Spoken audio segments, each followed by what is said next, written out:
네, 안녕하세요. 사진 아카데미 사진 기초 과정을 강의하는 어랑 김조호입니다. 오늘은 인물 사진 잘 찍는 방법에 대해서 여러분과 함께 같이 공부해 보는 시간을 갖도록 하겠습니다. 예, 그럼 오늘 인물 사진 어떻게 하면 잘 찍을 것인가에 대해서 한번 차근차근 같이 공부해 보는 시간을 갖도록 하겠습니다. 자, 인물 사진 잘 찍는 방법. 제가 도표에서 나와 있는 것처럼 7가지 앞번호를 준비를 했습니다. 번호가 아니라 글씨 앞자리를 따서 했어요. 쉽게 말해서 눈, 삼, 묵부, 수선화. 자, 순서대로 얘기를 하면 1번 눈과 얼굴입니다. 눈에 초점을 맞추고 또 얼굴 부위를 집중 공략하자는 뜻입니다. 두 번째, 3분할 원칙을 지켜라. 다시 말씀드려서 화면을 양분화시키지 말고 단순화시키고 3분할 원칙을 지켜라, 이런 뜻이고요. 세 번째는 무대와 배우입니다.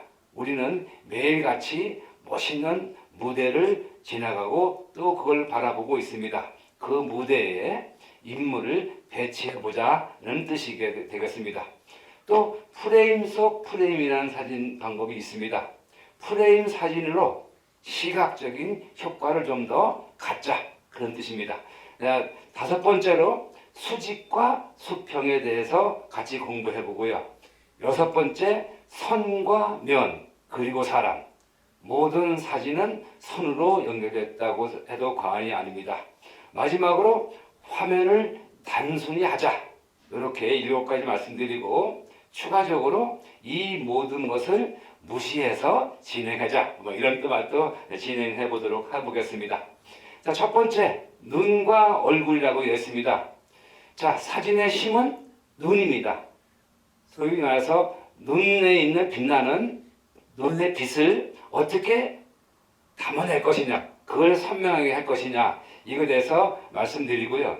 그 눈과 함께 얼굴 부위를 집중 공략해서 사진을 찍는 연습을 해보자는 것입니다. 눈, 이거 안 보이면 별로 좋지 않죠. 눈으로 말한다 라는 말이 있습니다. 또 한 가지, 두 번째, 얼굴 부위에 턱 부분이 있습니다. 머리 입부분은 자를지언정 턱을 자르지 말라는 말이 있습니다. 그러면 인물 사진이 굉장히 불안해 보이기도 하죠. 세 번째로, 왼쪽 볼, 정면 사진보다는 사각에서 찍는 것이 좋겠다. 그래서 왼쪽 볼이 좀 더 많이 자리를 차지하는 게 좋다 뜻이고요. 또 네 번째로, 때로는 로우 사진을 찍게 됐습니다. 그러면은 얼굴이 조금 길게 나온다는 방법도 있고요. 다섯 번째로, 최고 중요하다고 봅니다. 얼굴 뒷면에 배경이 어떻게 선치되어 있느냐, 좀 나뭇가지가 거시되는지 또는 지붕에 기와장이 살짝 거시되든지 또 바다의 수평선 아래 그 얼굴이 걸린다든지 이런 거를 좀 조심해야 되겠다. 그 다음에 가름한 얼굴 부분이, 가능한 한 얼굴 부분이 하늘로 배경으로 놓고 사진을 찍게 되면은 사람의 얼굴이 굉장히 도드라지게 나온다, 이렇게 말씀드리겠습니다. 자, 그러면 한번 이 7가지를 하나하나 지키면서 눈과 얼굴 사진의 몇 가지 사진을 보고 말씀드리겠습니다. 자, 사진에서 보는 것 같이 이건 제가 일부러 눈을 확정하기 위해서 찍은 사진입니다. 눈의 얼굴의 초점은 최고 중요하다. 다시 말씀드리지만은 눈의 초점은 사진의 생명이다 라고 해도 과언이 아니라고 생각을 드리겠습니다. 또 눈의 얼굴에 눈과 눈빛에 가는 방향이 어디로 가느냐에 따라서 사진의 질은 상당히 달라집니다. 지금 보는 바와 같이 요가 하시는 분의 사진인데 이 사진을 보게 되면 그 눈빛에 대해서 상당히 매력이 있다, 이렇게 설명을 드릴 수가 있겠습니다. 자, 눈의 초점. 초보자들은 카메라의 셔터를 누르는 속도가 좀 느립니다. 물론 저희 같은 사람들도 카메라 셔터를 놓죠. 이럴 때는 어린이나 움직이는 그런 사람들 또는 빨리 움직이는 이런 기사체는 우리가 예측해서 한 박자 더 먼저 사진을 찍어보는 연습이 필요합니다. 그래서 저 동선이 어디로 가느냐 이런 것도 한번 우리가 연습해 보면은 아마 남다른 사진으로 찍을 수 있지 않을까 이런 생각을 갖도록 하겠습니다. 자, 또 눈의 초점이 중요하다. 좋은 인물 사진을 찍을 때에는요 이런 말이 있습니다. 통수와 비례된다. 과거에는 사진 찍을 때 필름 카메라로 찍었죠. 그래서 몇 통을 찍었느냐 이런 말입니다. 그래서 찍은 양이 많아야 되겠죠. 자, 요즘같이 디지털 카메라에서는 그런 걱정은 안 해도 됩니다. 그래서 많이 찍고 여러 장을 찍고 그 여러 장 속에서 가장 눈과 얼굴 부위가 선명하게 나와 있는 부분을 고르면 된다. 이렇게 말씀드릴 수가 있겠습니다. 자, 우리가 두 번째 칸으로 들어가겠습니다. 예, 그렇죠. 이제 두 번째로 3분할 원칙이라는 게 있습니다. 풍경 사진이든 또는 인물 사진이든 모든 것은 사진에는 3분할 원칙이 적용되죠. 그렇다고 모든 사진을 3분을 하나로 사진 찍는 것은 아닙니다. 때에 따라서 정치를 배경으로 찍을 때는 적용된다 이렇게 말씀드리고 있습니다. 자, 구도에는 여러 가지 말씀드릴 수 있습니다. 지난번 강의 때 여러분과 같이 3분할에 대해서 설명드리고 오늘은 간단하게 이 그림으로만 보고 설명을 드리도록 하겠습니다. 자, 그림에서 보는 것이 제대로 된 사진이 무엇이냐? 우리는 카메라에 안내선이 있습니다.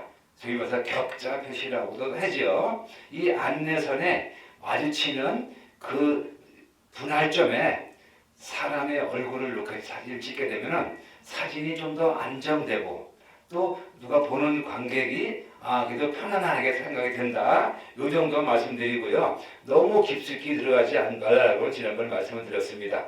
자, 그러면 사진을 한번 보겠습니다. 지난번 한번 잠깐 말씀드린 것 같이 바다 사진이든 산 사진이든 또는 마을 풍경 사진이든 이렇게 3분할로 먼저 구도를 잡고 찍는 게 좋겠다 이렇게 말씀드릴 수 있습니다. 자, 산 같은 경우에는 밑에는 하단 부위가 꽃이 아름답게 피어있죠. 철쭉꽃이 피었네요. 두 번째는 산맥으로 이어진 산이 있습니다.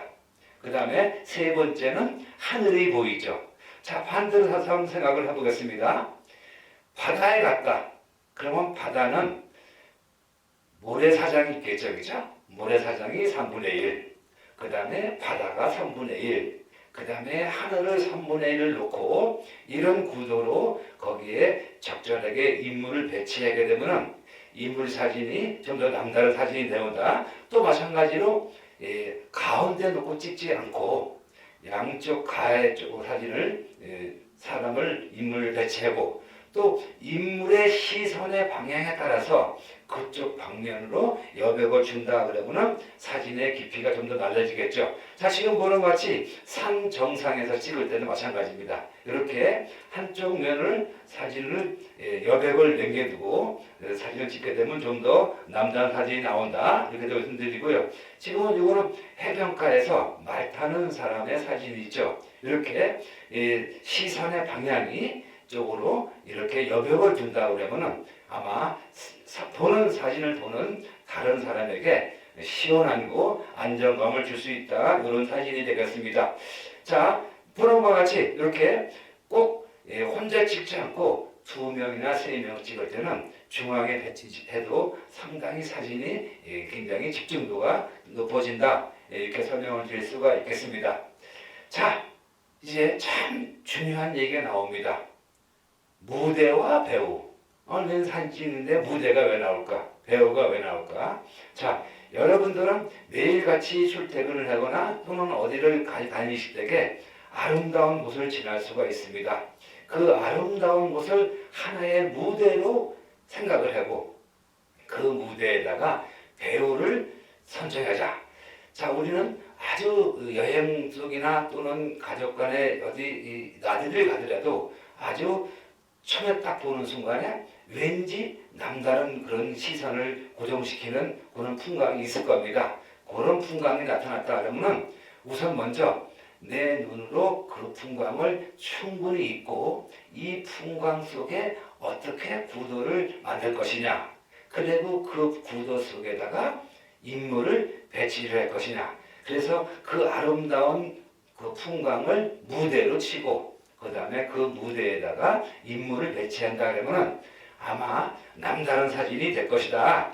또 이렇게 생각을 하시면 됩니다. 한 장을 찍고 나서 끝내는 게 아니라 여러 장을 찍는 거죠. 내가 원하는 그 구도와 그 인물을 배경으로 때로는 서서 찍고 또는 살짝이 앉아 찍고 조금 좀 올라가 찍고 그래서 그 인물과 이 배경이 잘 어우러지게끔 찍으면은 아마 인물 사진이 굉장히 남보다 좀 더 다양한 사진이 되지 않냐 생각이 듭니다. 자, 몇 가지 한번 보겠습니다.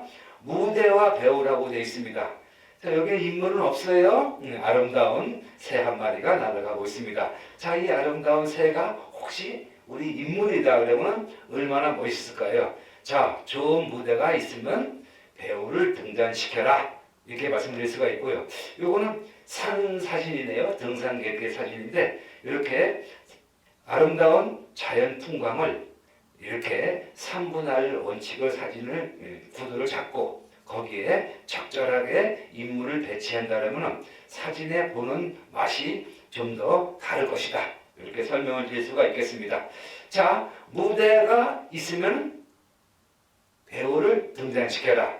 이와 같이 우리는 가까운 거리 공원에 가면은 이와 같은 조형물이 많이 있을 겁니다. 이런 조형물에도 되고 약간의 가족이나 친구나 또는 동지들에게 살짝 옆으로 연출을 한번 시키는 것도 남다른 사진 촬영장 찍는데 도움이 되지 않을까 이런 생각이 됩니다. 자, 좋은 무대가 있으면 배우 시켜라. 이거는 태백의 강원도 태백에서 어떤 축제 기간에 한 가족이 자기의 소원을 비는 소원 그림이다. 자, 이런 것도 좋은 이야기거리가 되지 않느냐. 그래서 이렇게 해서 가족 사진을 하나 찍어도 상당히 할 얘기거리가 있지 않을까 이런 생각이 됩니다. 자, 이거 보시는 것 같이 도토리가 이렇게 길바닥에 많이 이렇게 떨어져 있어요. 그래서 이 도토리도 하나의 주제로 판단해서 인물과 적절하게 배치를 한다면 여러분들 여행 속이나 또 친구분 속, 가족 속에서도 굉장히 좋은 기록으로 남길 수 있는 사진으로 담을 수 있지 않을까 싶습니다. 자, 이거 네 번째, 프레임 속의 프레임이라고 합니다. 이 세상에는 엄청난 프레임을 가지고 있는 곳입니다. 자, 길게 말씀드렸지만 3차원의 세상을 2차원의 세계로 우리가 만들어서 사진을 보자. 그리고 모든 사진에는 길잡이선이 있는데 그 길잡이선을 어떻게 사진으로 인물과 연결시킬 것이라고 해서 사진과 함께 한번 다시 보도록 하겠습니다. 자, 이거는 기하지붕 같은 얘기죠. 저기 강화도에 있는 강화 향교 사진인데 이렇게 사람의 인물을 저렇게 기하 지붕 위에다가 안에다 적절하게 이렇게 인물 배치한다면 저 위에 기하 지붕도 아주 잘 나오고 또 인물도 적절하게 표현될 것 같습니다. 반대로 저 사람의 얼굴이 기하 지붕 끝 모서리에 걸리거나 또는 한쪽 구통에 만약에 인물을 배치한다면 좀 더 불안한 사진이 되지 않을까. 사진 보시면서 조금 더 시각적인 표현을 해보자는 말씀입니다. 자, 이거는 바로 절이나 또는 어디 산사에 가면은 등불이 있습니다. 그 등 기둥에서 보이는 그 기둥 안에서 돌 안에서 보이는 어떤 그런 프레임을 통해서 인물 사진을 배치한 거고요. 지금은 사라져가 있는 옛날 공중전화 박스를 저 뒤의 모습에서 보이는 것 같이 아래는 옛 추억으로 남을 수 있지 않을까 이런 생각이 됩니다. 자, 이 사진은 뭘까요?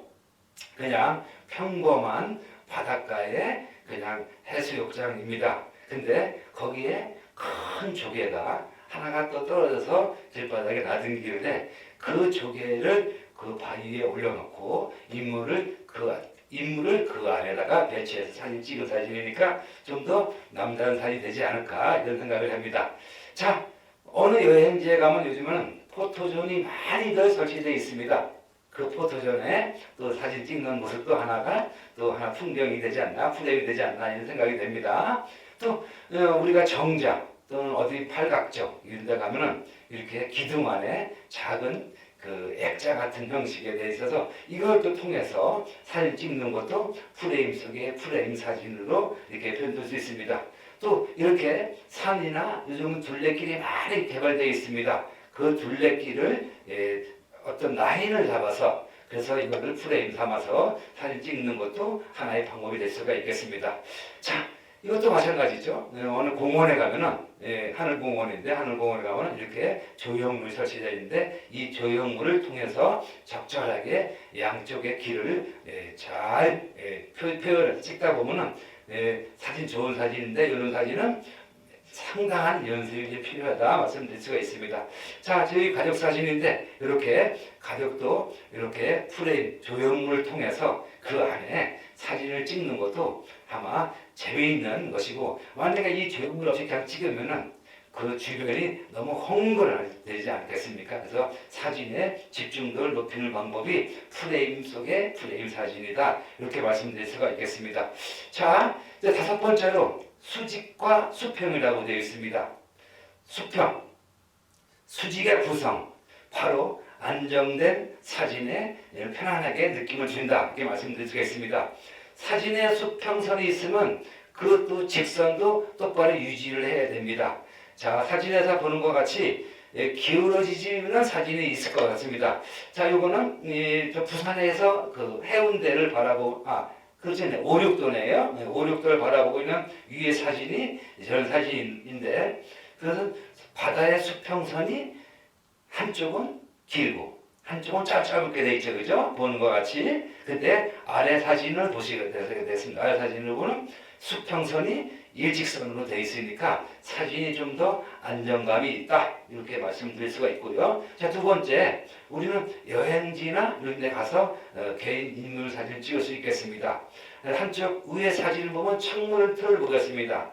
창문 틀이나 집 그 기둥선을 보게 되면 약간 기울어져 있는 사진을 보게 되어 있습니다.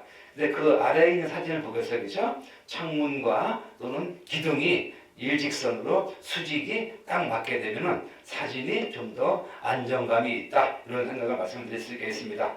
또 마찬가지로 이렇게 어느 노부부가 조개를 캐서 오는 사진도 위의 사진도 수평이 이렇게 맞지가 않습니다. 또 마찬가지로 그거를 아래 사진을 보게 되면 수직과 수평이 맞으니까 사진이 좀 더 안정감이 있다 이 생각이 됩니다. 또 우리가 사진을 찍으러 가면은 각 쪽마다 거기 조형물이 있습니다. 조형물도 수직이 돼 있죠. 그래서 위의 사진은 조형물이 있는 그대로 찍었으니까 이렇게 됐는데 요거를 찍을 때부터 수직에 맞춰서 사진 찍게 됐습니다.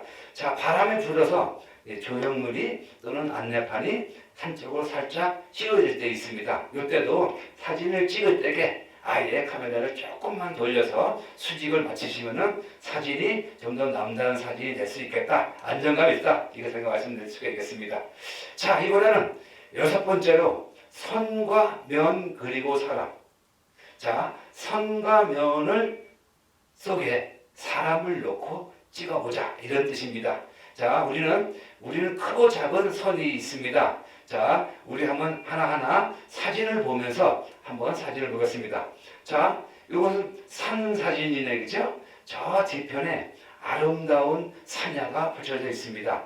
자, 아름다운 저 산야도 산의 능고선도 하나의 선의를 낼 수 있습니다. 또 바위 끝도 섬이 될 수 있고요. 또 근데 마찬가지로 산에 있는 면도 면이고요.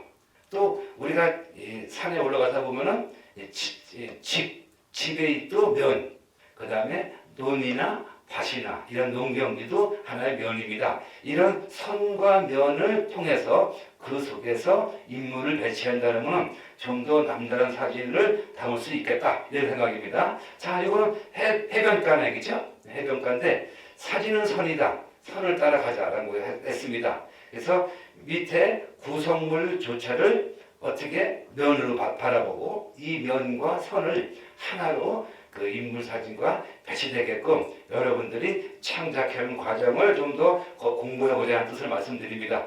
자, 을왕리 해변에서 저렇게 저녁 노을이 지는 또는 해가 넘어져 일명 오메가 사진이라고 하고 있습니다. 저 사진에 근데 갑자기 뭐가 사진 하나가 틀린 게 있어요.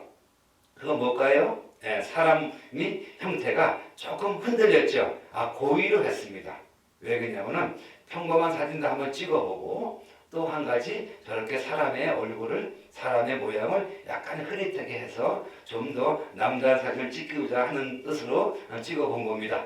자, 산과 면 그리고 사람.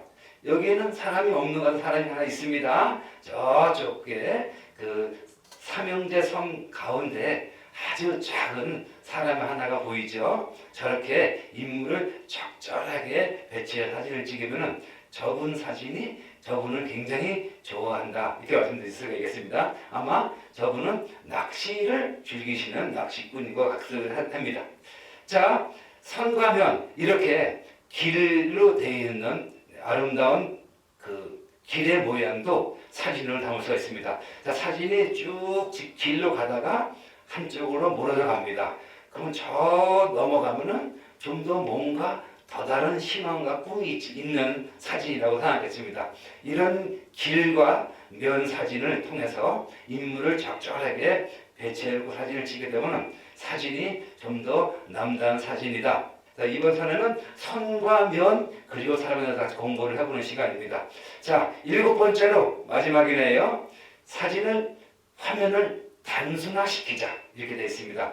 좀 굵게 말씀드리면 구성을 돋보이게 해보고요. 그 다음에 주제를 명확하게 해보. 여기서 주제는 인물이 되겠죠, 그죠? 인물을 확실하게 주제를 명확하게 잡고 그 다음에 그 화면을 단순하게 해보자 라는 식으로 같이 사진을 한번 보도록 하겠습니다.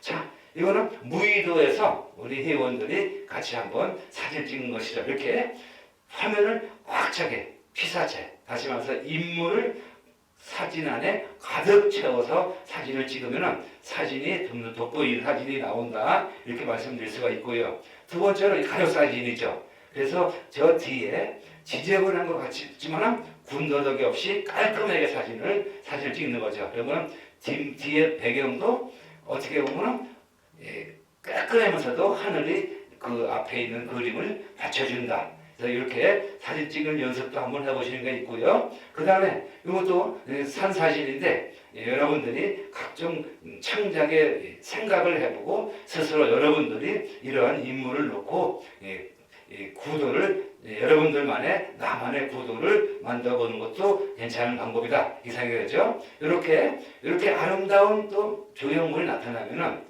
이게 무대니까 여기에 더 적절하게 인물을 배치해서 아주 잊지 못할 사진을 만들어내는 것도 하나의 여러분들의 몫이라고 말씀드릴 수 있겠습니다. 이렇게 화면을 단순하지만 또 여백의 미를 둠으로 인해서 동양은 여백이라고 하지 않습니까? 그죠? 서양하고 틀려서 그래서 사진에도 우리의 정서가 담겨 있는 거다. 이렇게 설명을 드릴 수가 있겠습니다.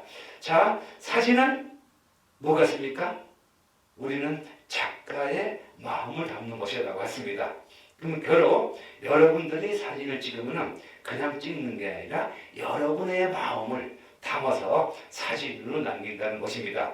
자, 오늘 7가지 방법을 같이 공부했습니다.